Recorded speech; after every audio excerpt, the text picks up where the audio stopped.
With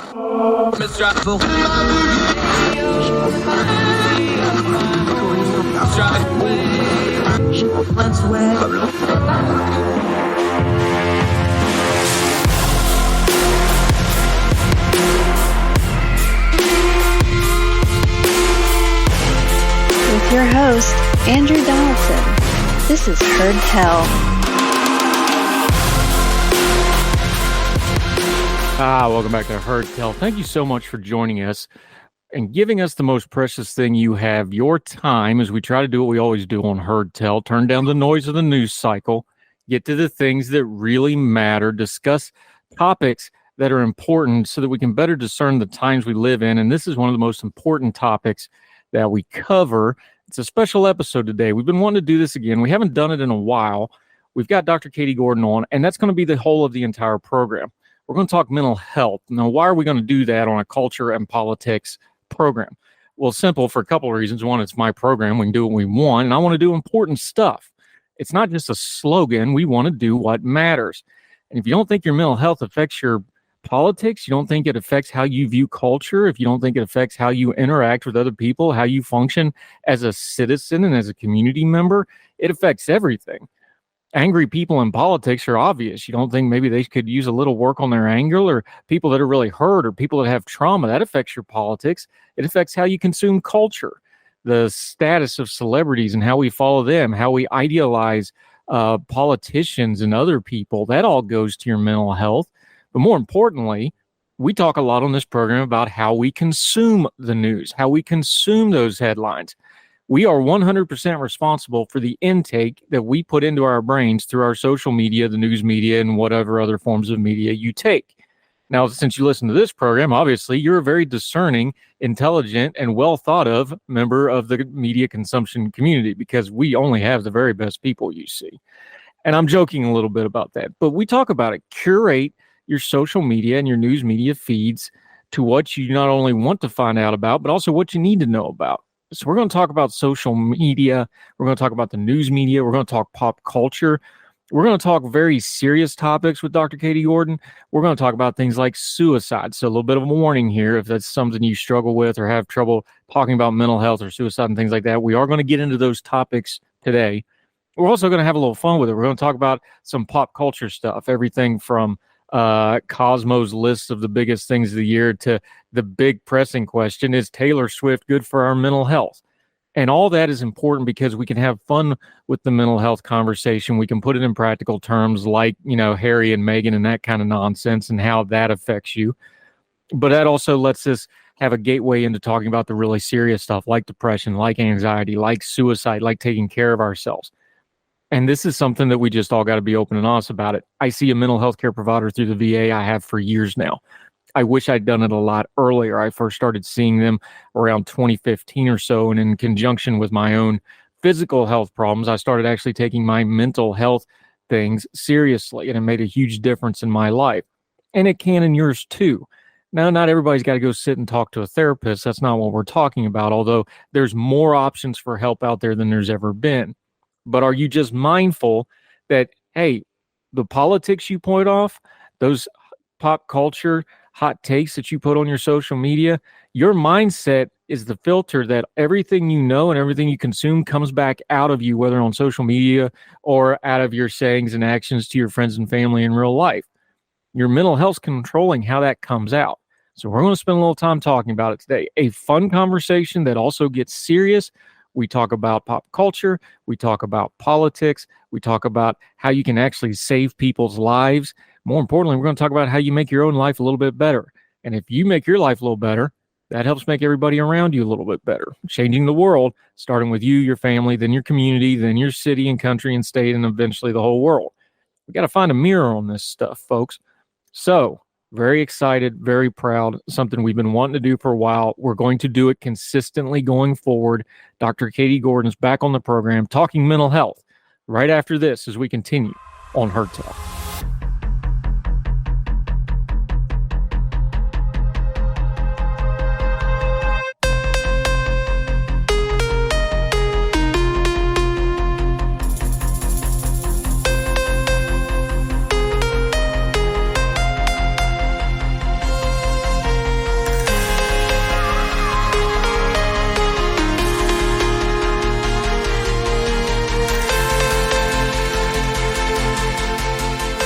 welcome back to Heard Tell. Okay, this is one of the more important episodes we do. We do it periodically, and when we do it with Dr. Katie Gordon, who is back, so we can talk a little mental health type stuff, practical stuff, not just the buzzwords, how to do it. She's a clinical psychologist. She also has the authorship of the Suicide Thoughts Workbook, which we've covered before on the program. We'll link to all that back stuff, but it's been too long, my friend. Welcome back. Thank you for the time. Thank you for having me. It's always nice to talk with you, and I appreciate you prioritizing mental health. We have to, because what's happening is, let's just take recently, I don't remember any event in the news. And again, we're not going to cover the news and the politics of stuff. We're going to cover today how we react to it. Okay? Because we don't do that enough. I have not seen an event in the, 6 years now that I've been in public media and doing writing and media and things like this. I've seen no event where people told me more, both publicly and privately and on social media. I don't know how much social media news I can intake, as things like the Israeli-Hamas thing that's going on, the Palestinian stuff and the protests that come off that. We just had another mass murder. I've decided I'm not going to call them mass shootings anymore because I think it's bad nomenclature. We had a mass murder up in Maine. All of that's happening. Folks are just worn out. They're tired. I'm sure you're seeing it in your practice, but what do we do when we have just one thing after another in the news flow? Because that affects your mental health, and we don't talk about that. We just keep wanting to go more with the news feeds. Yeah, I'm really glad you brought that topic up. I think that a lot of very well-meaning people, and I've been caught in this as well too, feel like we have to be aware of what's going on in the world so that we can do our part. And I think that's extremely true. And we have to take care of ourselves, or we're not going to be able to contribute or connect or anything like that. So it is okay to take breaks from your news feed. It doesn't mean that you're not aware. You can choose, okay, I'm going to spend this amount per day, for example, checking these sites I trust and get informed. But that can occur alongside other things, like I'm going to take some time to take a walk, or I'm going to take some time to spend time with loved ones, or I'm not going to do that right before bed because I need sleep. And all of those things, I think, are really important, taking care of yourself and your mental health, along with keeping up with your values of being aware of what's going on in the world. Yeah, Dr. Katie Gordon. Here's the thing, and we've talked about you before, but for the audience that hasn't seen you when you've been on the program before, what we need to do with this stuff is, how do you discern when you're getting too much? Now, this is just one of those, look, as somebody that does therapy work with people, everybody's different. Everybody's got their own thing. But just generally speaking, what's the moderation? Because we got the old saying, everything in moderation is usually an okay thing. News feed's different. TV news is different. Your social media is different because your media feed is now curated. This is something that's kind of new in human history. So even though it's a very old problem, moderating our intake, both visually and auditory wise and video, the fact that your cell phone or your laptop or your iPad or whatever, it's already pre-programmed by you to feed you certain things. This is kind of a new thing for psychology and therapists to deal with, right? Because I know when you're talking about, DBT therapies, PTSD therapies, things that I've worked on with me, they talk about, well, the things you set yourself up for. Almost every adult in America now, through the power of their cell phone, has set themselves up for just this kind of moment. We don't talk about that enough, do we? No, we don't. And I think that you're absolutely right that this is seen in therapy and now openly discussed. For example, if people are struggling with an eating disorder, you can get exposed to a lot of harmful information within your curated feed. So I think that it's really important to, like you said, have some signs for yourself, knowing that you need to cut back. So some of those are if you're withdrawing from loved ones, in-person events and activities that you value because you're on your phone. I think that's really a sign, because for our well-being, we need to be connected to other people. If you're having trouble sleeping and that gets worse, or it's started up because of the details of news events that you're looking into, that can be another sign. If you're feeling hopeless, that can be another sign. Again, I'm not saying that these feelings aren't understandable. They're 100% understandable. And it's also important to know that it is okay for you, and in fact, it's necessary for you to take those signs and take a step back and notice, hey, this isn't helping me on the day-to-day basis, and I need to just moderate. What that exact amount is, you're right, it differs for different people, and so you can kind of experiment with it. If I stop looking at my phone after 8 p.m., do I sleep better? Well, that's a good sign to know that maybe that's a good rule for me. If that's not enough, maybe I'll try 5. So a lot of times in therapy, it's a bit of trial and error to figure out what it is for each person, but each person can do that for themselves. And how much of it, and you and me both do this in different ways, something like your social media feed, whether it's Facebook, Twitter, Instagram, whatever, how much does variety play a part of having a healthy social media feed and a healthy news media intake? Like I do the Twitter Supper Club. I do a lot of food on mine. I do a lot of travel stuff, but especially the food. That's something a lot of our kind of little group is like, I'm so sick of doing politics. I'm just going to put food on there so I know when I look at my phone, I got one good thing on there, right? You put a lot of music on your Twitter feed. I do. A lot of live music, live bands, singer-songwriter kind of stuff, pop performances. You do that. You also do the pop culture stuff like TV shows, but that's what you do. I do food, you do music. That's a very healthy thing, not just in your life. Look, your social media is a microcosm of however you're doing your life. You're either amplifying something or you're hiding stuff or whatever. That's a healthy thing to do with your social media, though, is just have, psychology, you talk about the third place, not work, not home. Sometimes you need a third or a fourth place just in your social media feeds and your news feeds. Isn't that a healthy way to go about this? It is, absolutely. I think that one thing I've struggled with, I think other people have too, is that if you're posting something about the meal that you're eating or the music that you're listening to or the TV that you're watching, sometimes there's a worry that other people will perceive you as not caring enough about bigger events in the world, or it seems trivial. And I get that. I've struggled with that myself. Yet, for us to go through on a day-to-day basis and get by, it doesn't help anyone for us to not find pleasures and small things each day and share those with each other, right? Those are important things. So I love that you do Twitter Supper Club. I think that's really important. And you've continued to do that through the pandemic and a number of other very stressful events. And that's something people can count on every day. Share what they're eating, see what other people are eating. And I think that's such a lovely way to connect.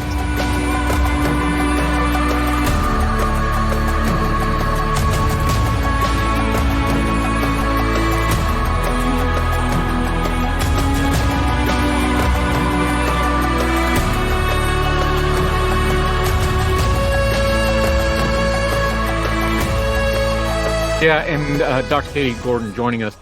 I've done it too where I did a trip to Chicago last year and I went social media dark. One is I didn't want people to know I was there other than there was a couple people, friends I met up with, whatever. But it was a family trip. I just didn't want people to know where I was. But I still put the food group on there just anonymously, right? Because that was for me to put that out. One thing I've noticed too, and I noticed this during the pandemic with my school-age children, people will say, well, the internet isn't real life and Twitter isn't real life and Facebook isn't real life. That's partially true. But I think we're underplaying it too, because I've noticed with my children during the pandemic, I would check on my teens and I'd be like, do you miss your friends? They're like, no, I talk to them all day long. I don't really miss my friends. It's just, this is annoying and I hate the school online, blah, blah, blah. But they were adamant. They're like, no, I don't miss my friends. Now, all the adults, we were all talking about that. Oh, they're missing their friends. They're not getting to play with their friends. They didn't miss them one beat, and I could hear them in there talking because they're all on Discord. They're all on TikTok. They talk to each other more during the pandemic than they did at the school day, right? Do we need to adjust how we talk about social media? Because this rising generation, that's their natural ecosystem. They didn't learn it like you and I did, the old people, right? And you have children too. They don't see a difference between online communication and their interpersonal relationships. I know there's a point there where it gets unhealthy and you still need the human interaction. Do we need to change our mindset about that? Because I found like you just mentioned the food group. I don't put it on there so people praise my food. I put it on there because somebody goes, oh, let me have the recipe for that. Or I'll ask somebody else for it's a connecting thing. Yes. Do we need to change how we're discussing it and kind of take a more positive approach? Because I'm guilty of it too. But now I'm like, you know what? The next generation, this is all the same thing to them. Maybe we should look at it that way. Yes, I like the open-mindedness and flexibility, because the truth is that it would be easier if most things in our lives were this is all good or this is all bad. But there are a few things that are like that. A lot of the things, it's how we're using the social media. How much are we using it? Is it replacing other behaviors that are important to do, or is it enhancing them? And that's one of the things I see with social connections. There are things for kids and youth that can be enhanced that are really negative and harmful, like bullying and negative commentary and teasing. And there are some positive things that can be really enhanced. They see connections with maybe someone they know from school but don't know really well, and then they say, oh, we like the same music, or we like the same movie, or we have the same values, and then that enhances that. Or with people they're already friends with, and can say, they like knowing what the other person is up to, and then they can talk on FaceTime or whatever it is and connect that way. So I do very much think it's more complicated than just something's good or something's bad. I certainly think there are negative consequences for some people in some ways of viewing social media, but we have to acknowledge there are positive consequences too, and that's why a lot of people keep using it. Yeah, Dr. Katie Gordon joining us. I hate to use the term pop psychology because I know you hate that term, but for the lack of pop psychology, as far as us, the uninitiated that don't study psychology or just enough study of it and Psych 101 to be dangerous, right? When people think about psychology and how people think and how people behave and how people interact with each other, do we have some generational and technological gaps in our understanding? And even the professionals probably are struggling with this a little bit too. We just have to change how we deal with things, how we deal with social, like video games. When I was growing up, video games was this insular thing where it was you in front of the TV. That's not what video games are today. Now, video games are a very online communal activity. It's one of the biggest entertainment industries in the world. It's bigger than Hollywood, money-wise. That's a change that I don't know that everybody's adapted to. That's just one example. Is the psychology and the way we're dealing with human interactions and how the human mind works and how that comes out in behaviors, is it keeping up with the technology? Because it feels like it's lagging, which all science does. Science always lags culture a little bit. Feels like there's a little bit of a gap, and especially after the pandemic, and especially now with the way the news works, professionally, are the professionals noticing that? Is your peers noticing that? Is that something that's being addressed? Because it feels that way to us, the folks, a little bit.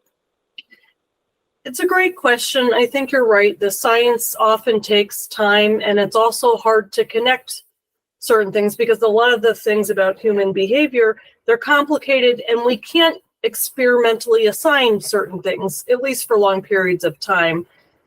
So a lot of the things we're trying to make our best guesses. I fully embrace science to guiding our decisions, and yet there are almost no psychological studies, maybe none, where it shows that the same thing applies for every single person. So there has been a movement in psychological science for more individualized approaches. So that's on the science side. How can we know what the best approach is for this individual? And at the same time, I see in practice, the therapists who work with adolescents and kids anecdotally seem very up on the technology, because my guess is that their patients would quickly not connect with them if it was this overly harsh view of social media, or if they didn't understand what the person was talking about. That's my guess. Dr. Katie Gordon joining us. You just mentioned with science, I think one of the lessons I took from the pandemic, I've talked to our friend Dr. Michael Siegel about it, who's a scientist, and he agreed, like, one thing we learned is that academic science does not communicate with the common people very well. That's where a lot of those problems started. They just didn't know how to communicate. They speak a different language. One of the problems is science can't explain everything because humans are complicated. Now, you got the problem when you're a psychologist, you're meeting where the science stops and anatomy and the human nature stops, and then you got the soul and the inner being that we can't really explain very well, and you're trying to make that all fit into a science model. That's a very messy, non-exact thing to deal with.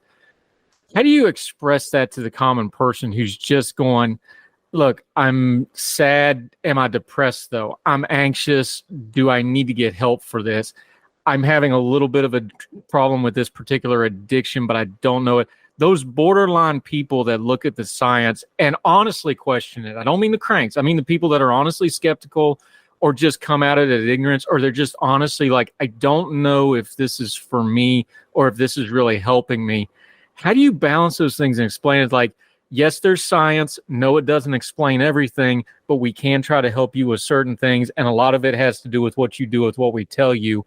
That's a big bite for a lot of people that don't get help.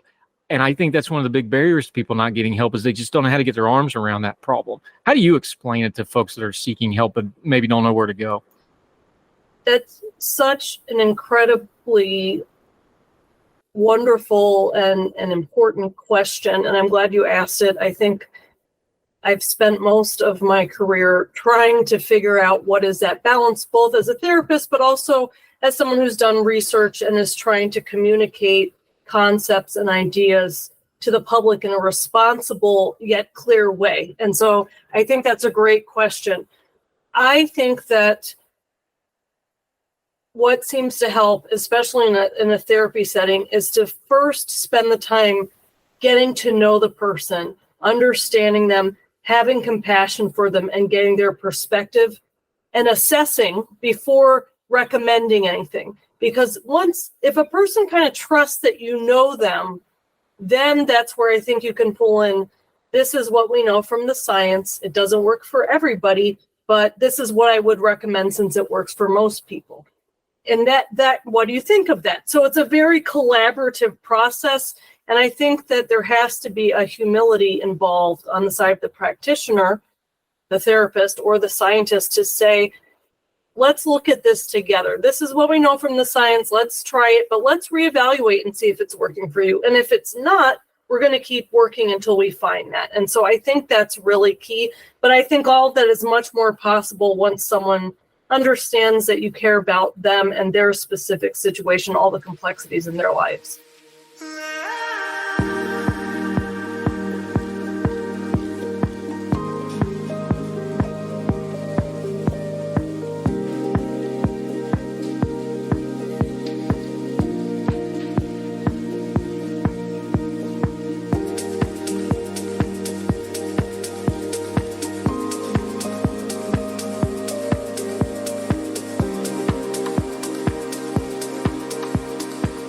Yeah, Dr. Katie Gordon, clinical psychiatrist, talking to us.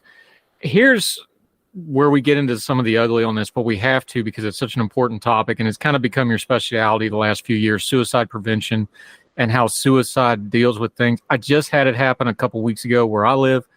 They found a guy right in the woods right outside a VA facility where he was being treated, killed himself. I've had it happen to me years ago where I sat in a peer group with a guy 3 chairs over. He went, got his full prescription, came to his peer group, picked up his prescription, went home, took all the pills with liquor, and killed himself. He sat 2 chairs over, nothing I could do about it. You didn't even know.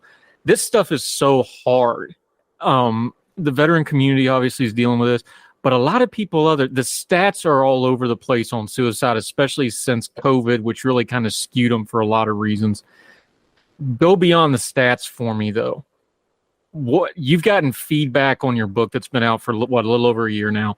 You've really studied this. Give people 1 or 2 practical things, not just, oh, I think this person's in trouble or this person might hurt themselves or somebody else. Give them those 1 or 2 things because now you're getting the feedback from folks. You've got a lot of anecdotal evidence to go with all that clinical knowledge. Just give us 1 or 2 things to deal with on a practical level when we're really, really concerned about somebody. I think, first of all, I'm very sorry about those losses, and every loss is really a tragedy. And you're right, it's complex, and also we may not always know what's going on. So first, I want to mention our resource 988, which is in the United States, 24/7 confidential access to trained phone operators who you can ask for advice. It's for yourself, but you can also call and ask for advice if you're not sure how to help someone. So that's relatively new too. Like people don't realize that just started. Basically, any emergency room in America now, you can walk in for mental health reasons, and you can tell them the right kind of things, and they'll at least figure it out or try to find somebody for you. I know the care is lacking, but it's at least a first step. You can take people to the ER. You can call the police. There's a lot of things you can do, but I think one thing, and we've talked about it before, is get it. If you have that doubt, get it out of your own hands and get it into somebody professional's hands and let them make the call. Is that a fair way to put it? I think so. I think specifically with regard to the hospital or the police, I think that clearly if someone is in immediate danger, you definitely want to think about that and or calling 911. I think that when you're not sure where they're at and you can talk to them directly, it can sometimes be, well, it can oftentimes be helpful to first start by talking with them about maybe connecting with a therapist or a crisis counselor or something like that before going to those other options. And so one of the biggest things you asked that's practical is to listen and open conversation and ask, I've noticed these things. State what those things are. I've noticed you're not hanging out as much. I noticed that you seem like you're unhappy, or I noticed that you're not yourself. So stating what you've observed and then saying, I just want you to know I really care about you. And can you tell me a little bit about how you've been doing lately or what's been going on? And so similar to what I just said about therapists taking that approach, I think that's important too, that your first step is trying to understand, show that you're non-judgmental, that you're an emotionally safe person to talk to. And then once that has happened, and first of all, not everyone is going to be able to respond to that depending on what type of pain or state that they're in. They may have a hard time sharing. But if you at least open that up for them, that shows that you care and that they're not alone. If they do start talking, then I encourage direct conversation. Are you making a plan for killing yourself? If so, what is that plan? And then that is the way that you can also help to talk to them about how to be safe. So that 988 that I mentioned, they also have a website that has things like safety plans and other resources. So the person can call, or they can reach out another way. You can call and be willing to help them. But some people are not going to do that. They rather more privately sift through resources. That was kind of the idea of the workbook I created. And so on that website, they can also find ways to create safety. And we know that with suicide, having physical safety, removing means to suicide at a time of high risk can be life-saving and crucial. So there are those steps there. Kind of, I threw a lot out in that, but the basic idea is open the conversation and then start looking at ways to support them. Yeah, and we're going to have the suicide workbook in the links on the show notes, herdtell.substack.com. We're also going to have Dr. Katie's website and all her links to the book and other things in all the show notes. So make sure you look through all those. Go beyond the numbers, though, because we finally got last year's suicide numbers out. There was some coverage in the New York Times and other things. The biggest thing with these numbers, though, is you can't just take a top line number and get the story. Right. They were a little bit, overall, the number of suicides were up, but they weren't up across the board. The elderly, 65 and over, those were up. Teenagers in certain groups, like teenage girls, those were up. The middle, though, that 30 to 40 cohorts, it's always been a problem, working professionals and other things, that was down. There's contracting stories in there, but when you piece out that information, what jumps out to you? Obviously, we've talked before about the adolescent problem because there just ain't enough adolescent mental health care to deal with. The elderly, of course, have end-of-life issues they're dealing with. That's a whole separate issue. What jumped out at you beyond just the numbers? 'Cause everybody's eyes roll if you start talking about 50,000 suicides and whatever the numbers are. What did you key on that you really went, that's something we need to think about?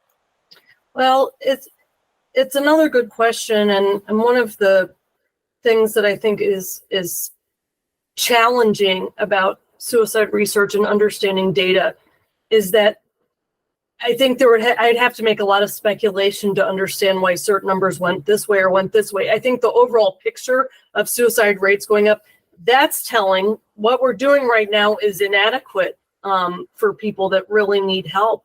And we really need to intervene. And in my view, and a lot of other people in the field, and other people who are not in the field, but just people who struggle themselves or know people who struggle, we understand that a lot of stressors in life, having access to care, worrying about financial stability, having good access to medical care, that all of those things are upstream factors that may help to prevent suicide downstream. So a lot of suicide prevention can not only focus once someone is to the point of a suicidal crisis.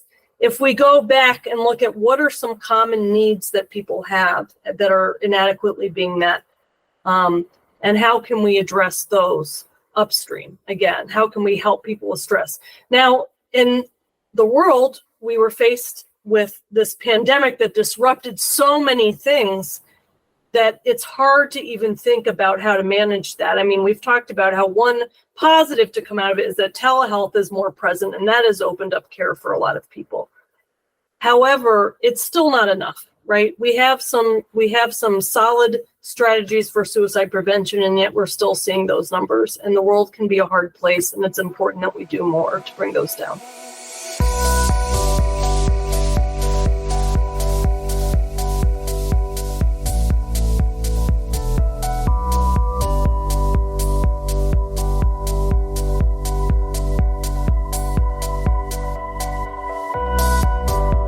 Religion is at the intersection of our 21st century life, even if we don't express a faith. At a time when it seems that religion isn't as prevalent as it once was, it still leaves its mark everywhere. As a pastor, I know that religion isn't something I just do on a Sunday, but it's found in every nook and cranny of my life. Sexuality, politics, social media, the economy, war, nationalism, all have some kind of religious angle to them. And as a communicator, I want to find the stories that can help people understand this part of our society that is so important to so many. Hi, I'm Dennis Sanders, and I'm the host of Church in Maine. Church in Maine is a podcast about the journey of faith and where it intersects with modern life. I look at faith with a journalist's eye, asking the who, where, what, why, and how religion affects some of the major issues of the day. Join me as we journey together.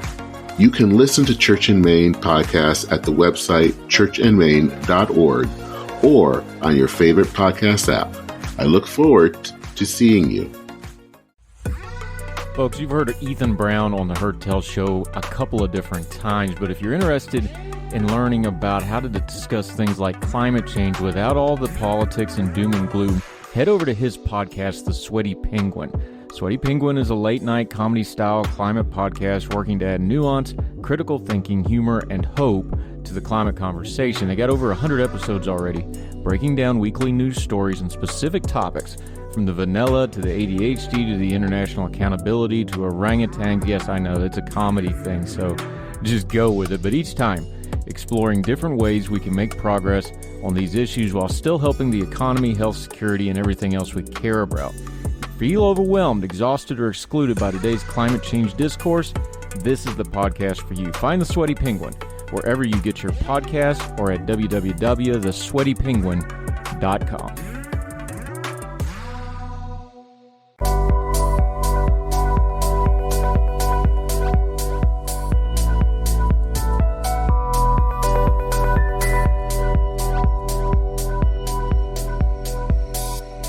All right, this is important, heavy stuff, but let's do some fun stuff because you cover pop culture. I'm going to do something fun here. We're going to have some fun. So I've got a list. I don't have the paper to do the sound effect because it's on the computer.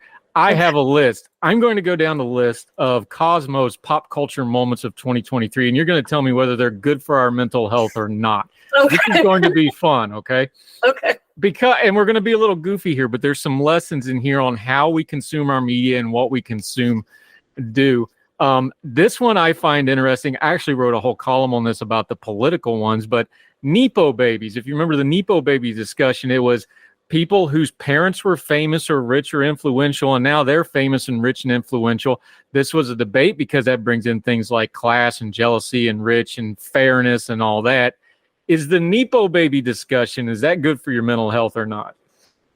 I think that it can be helpful in that I think people who are self-critical because they haven't gotten ahead and they're like, why are these people getting ahead? They can, from this discussion of Nepo babies, understand that there are certain factors that have nothing to do with how hard you work or if you're a good person or whatever it is, but luck and who you know, right? And so I think that can actually be helpful to reduce self-criticism. All right, here's one. Again, I'm using Cosmo's list because I never read that stuff and never pay attention to this unless the kids get into it. This is a topic that I basically have muted and I don't care about one little bit and I ignore it completely, but it's a big deal out there. Prince Harry and Meghan Markle. I find this whole thing completely unhealthy on a multitude of levels, but you're the expert. I think everything involving these folks is just not healthy for anybody, including them, frankly. Prince Harry and Meghan Markle, is that healthy for our discourse on mental health?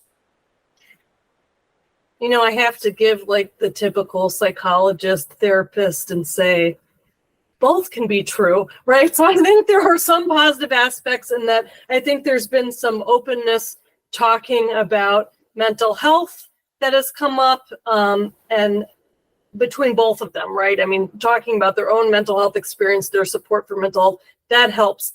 I think that the kind of palace intrigue aspect of it can be helpful to a point in that it's distracting, but it can also be unhelpful if people are too wrapped up in it to do other things or think about other things that may be more pertinent to their own lives. Yeah, okay, here's another fun one, and I'm skipping around a couple of these. Okay. UFOs, a lot of UFO. I actually just did a UFO episode on the program. I didn't really want to, but we were talking about how government funding goes into these things, this sort of thing. But UFOs, the government, is it holding secrets? Like, everybody loves a good conspiracy. You could write a whole psychological book on conspiracy theories by themselves, but the UFO discourse, it can be a fun distraction, but is it good for our mental health? This is another complicated one. I think that if you're prone to lack trust in the government, which, you know, there are valid reasons for that, for sure. But let's say that that gets to an extreme, then that could have amplified that extreme. And at the same time, I do think that I kind of think about, do you remember that movie Contact based on the Carl Sagan book from a long time ago? I'm generally in favor for the idea of viewing ourselves as a small part of a much larger universe. And so I don't know that it was interpreted that way by that many people, but I do think that is a helpful perspective sometimes to take. Not that we're insignificant, but just that we're part of this large universe and there's a lot of uncertainty in it. And that's the reality. And so that's one angle. So I think it's all in your perspective of it. I'm glad you brought that up because that segued right into the next one I was going to bring up. The asteroid of doom coming from space that always promises to hit us and always misses us and leaves us disappointed is the sweet meteor of death, meme and in reality. Sorry, Dr. Michael Siegel, our astronomer friend.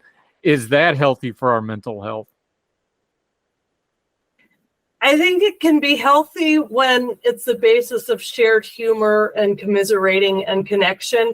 I think it can be unhealthy when you're already trying to deal with all of these anxieties we have no control over, and then here's one more thing, you know? So a lot of it is how you cope with these things.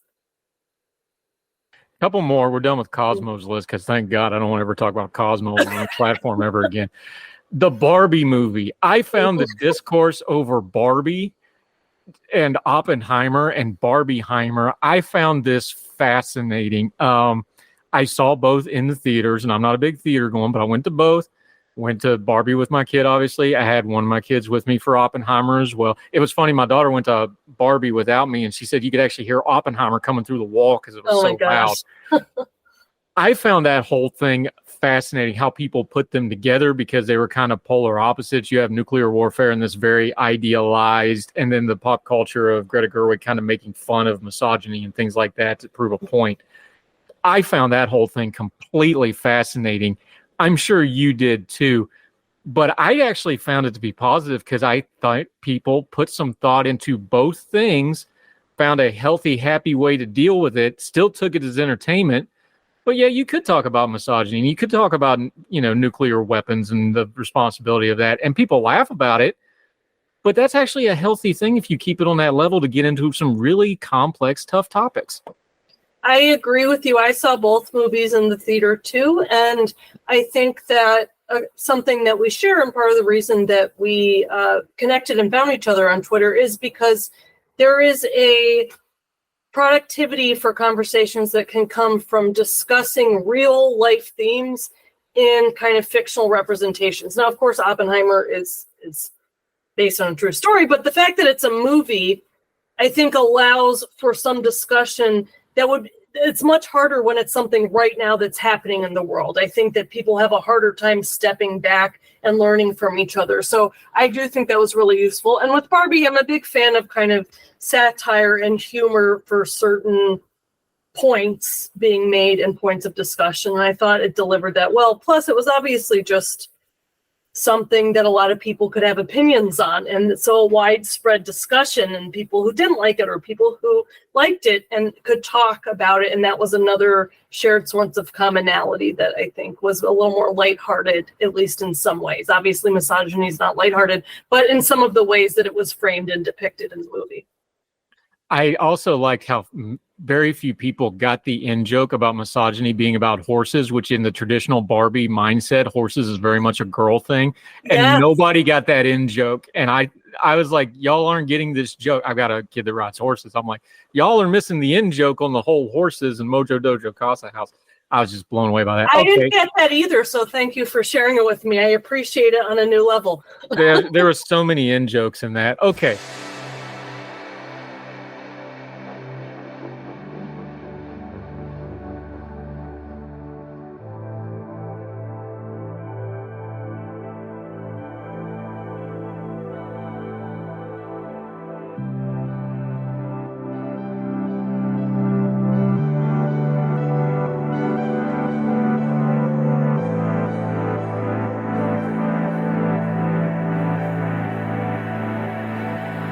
Here's the big one. Okay. Is Taylor Swift good for our collective mental health? Oh gosh. Well, so I'm not personally a Remember, Swiftie. your career is on the line if you answer this wrongly. Because I you know. get mobbed. I wouldn't consider myself a high enough threshold to be a Swiftie. However, I'm not opposed to Swifties. I'm glad that people like Taylor Swift, and I did take my kid to go see the Taylor Swift Eras movie. So I can, and this is my thought. I think anything that brings people together is really important. One of the things that I found personally a little bit amusing is that when I was in high school, and still I'm really into punk rock, and there's a lot of discussion about like posers and people selling out.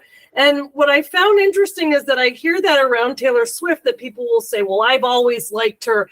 And, you know, they're not a true fan. They only like the popular stuff. But she's so hugely popular that I was surprised to hear there was still this kind of debate about who the biggest fans were. So, in other words, I think negative things can come from it. But I do love the idea of people enjoying themselves and being entertained and, you know, connecting on those. And even aside from the concerts, which of course were very hard for anyone to get tickets to, I love the fact that the movies a lot more people could go see, and that people were acting like they were at a real concert, like dressing up and all that stuff. So I think there are some very sweet parts of it, even if it's not my particular favorite type of music. Yeah, I went and saw it in the theater with my kid. I Mhm. wore the friendship bracelet they were handing out. Yes. I did get a blank one. It didn't have didn't have the names on it. And the kid sang every single song Yep. that she sung because I hear them all. And of course, she didn't play the one Taylor Swift song I actually liked, so I had to listen to that on the way home, which was really funny. Oh, which one is that? I'm not telling you. Okay. Wildest. No, we already talked about it on the show. I like Wildest Dreams. That's a good Oh, song. okay. There's a couple of Taylor Swift songs I like. Look, the reason I bring it up, though, is people are acting like this Taylor Swift thing's a new thing. And yes, it's the biggest one of the moment. She said, this is this generation's Elvis. This is this generation's the Beatles. Pick whatever you want from the 80s or 90s when we were growing up, whatever the hot thing was. This is not, and though the size and the scope of it, because of the technology and her talent and her skill level, this is not a new thing in human history, especially American pop culture history. This is just the latest thing. I think that's an important perspective to keep with the Taylor Swift thing is, yes, this happens about once a generation. You have something like this happen, and no society is not going to crumble because of it. Yes, that's absolutely right. And in fact, I read a very nice article looking at Madonna and Taylor Swift. And I think it is important, like you said, to just look at how each is they're artists and they're also adapting to the times that they're in. And it's similarly huge phenomenon, people dressing up like them, changing looks, changing music, and all of that stuff. And so you're right. I think having that larger cultural perspective is important and interesting. All right. Friends hold friends accountable, Dr. Katie Gordon. So I'm going to let you hold me accountable. I think I was doing God's work and being righteous and helping people. I want to help people online. And all I did, little innocent me on Twitter, just minding my own business, pointed out that because the New Kids on the Block are on tour, that they are the same age as the three main characters on the first season of Golden Girls. And you would have thought that I had committed some great heresy against God, man, apple pie, and puppies. I thought I was helping. Was I helping mental health or hurting mental health by just stating the obvious? That they're all in their early 50s, and Blanche on Golden Girls in the first season was only 47. Your thoughts? So I at two levels. On a personal level, loving the Golden Girls and approaching closer to their age, realizing, oh, they're not as old as I always thought in my head. Like in my head growing up, I could have thought they were in their 80s or something. Obviously, they're not. That's not, it might not be a good feeling realizing that, but I think that again is like, not a new thing, right? It's universal that when you hit a certain age, well, maybe not universal, but it's very common for us all to just view ourselves as like 20s, 30s forever. Like Nate Bargatze was talking about this in his stand-up, and I think part of the reason he's such a huge, famous, popular stand-up comedian is because he identifies things like that, and he's like, he's like, there's just, you hit this point sometimes where you step back and you realize, oh, wait, I am the older person. Oh, wait, the new kids are as old as the Golden Girls. So overall, I think it's good. Sometimes personal growth involves some unpleasant feelings at first. Pain. You can say pain. It's hurt. It hurts. Yes, it hurt. It's true. It's true. It hurt. Dr. Katie Gordon, I love doing these episodes with you. We will continue to do them periodically because I just don't think, especially people that have platforms like we have with this, we need to just stop and talk about this stuff because we can talk about consuming the news and what's going on in the news. If we don't talk about how we deal with how we respond to the news, we don't want to be overly reactive to things. I think this is really important. We're going to link to the Suicide Prevention Workbook. It's a great resource for you to get a copy and just leave it laying somewhere. That's exactly what it's designed to be for. Talk to people about it. Let folks know where they can keep up with you, what you got going on until we get you back on again. And we're going to keep you on the heavy rotation so we can keep talking about these important issues. Thank you. I so appreciate it. And you're absolutely right. There are a lot of difficult events in the world. You talk about a lot of them, and I appreciate that you prioritize well-being, mental health, and how we cope with them. I am still on Twitter at Dr.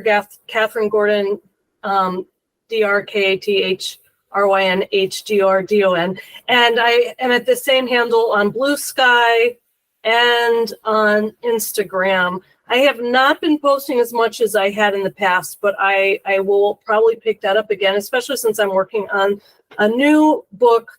It will be a guided journal for people who are struggling with suicidal thoughts. And so when I'm in the process of creating new books, it's helpful for me to connect and ask people for feedback. And so I'll put an effort to post some more.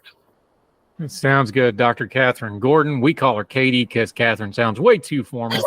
Look, this is what we do, though, because this is actually what we just did today is a good example.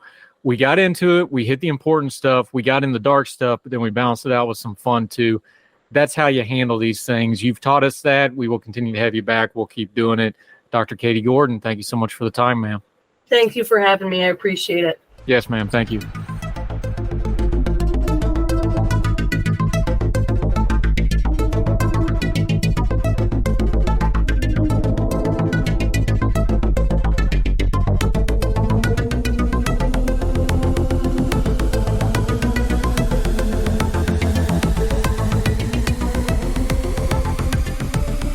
And that'll do it for this edition of Heard Tell. Wherever you are, you can join us through whatever medium you're listening to. If you're on iTunes, Spotify, iHeartRadio, we're even on some podcasts over in India. You folks in India, we see you on the stats. Welcome. Thank you. Drop us a line. We're all over the world and on any podcasting platform you can think of. Make sure you're subscribing and or following or whatever that platform calls it. That helps us keep track of you, lets us know how you're listening to the program, make sure we can tailor it to get it to you. Heard Tell Show or my name, Andrew Donaldson, on any of those platforms. It'll come right up. But we have a one-stop shop for everything that we do. Heardtell.substack.com. It's completely free. Subscribe. You get everything right into your inbox. Anytime I write, do a media appearance, do a new episode of Heard Tell. We also have Heard Tell specials. We're going to get back to doing the twice on Sunday recap shows. We also have a huge archive, so we're going to have some specials, some best of, things like that, and also some of the food writing from Yonder and Home. We're starting to re-up that as well. We got over 600 episodes of Heard Tell in the archive to start porting over. We're going to be working on that. So sign up for the Substack. Please get you right in your inbox. Never miss anything. Doesn't cost you anything more than a click. Heardtell.substack.com. We sure appreciate it. And follow us on social media. Heard Tell Show on the Twitter. Four for the Fire is my personal Twitter handle. No, we're not going to call it X, but if you could share us and let folks know that our programs are worth checking out, we sure would appreciate it. So wherever you are, across the street or around the world, we hope you're well. We hope you are well fed. We'll talk to you real soon for the next Heard Tell. All the music on Heard Tell is provided under a Creative Content license from monstercat.com. Somos la máquina. Folks, if you've listened to the Heard Tell program, you've heard our friend Gabriella Hoffman, but you need to make sure you're checking out her podcast, District of Conservation. It's a podcast exploring the nuances of true conservation efforts from DC and beyond. From topic discussions to exclusive interviews with conservation and energy newsmakers, Gabriella keeps listeners appraised of the latest news stories while elevating important voices. Listen to the District of Conservation on Apple Podcasts or wherever podcasts are played. Religion is at the intersection of our 21st century life, even if we don't express a faith. At a time when it seems that religion isn't as prevalent as it once was, it still leaves its mark everywhere. As a pastor, I know that religion isn't something I just do on a Sunday, but it's found in every nook and cranny of my life. Sexuality, politics, social media, the economy, war, nationalism, all have some kind of religious angle to them. And as a communicator, I want to find the stories that can help people understand this part of our society that is so important to so many. Hi, I'm Dennis Sanders, and I'm the host of Church and Main. Church and Main is a podcast about the journey of faith and where it intersects with modern life. I look at faith with a journalist's eye, asking the who, where, what, why, and how religion affects some of the major issues of the day. Join me as we journey together. You can listen to Church and Main podcasts at the website churchandmain.org or on your favorite podcast app. I look forward to seeing you.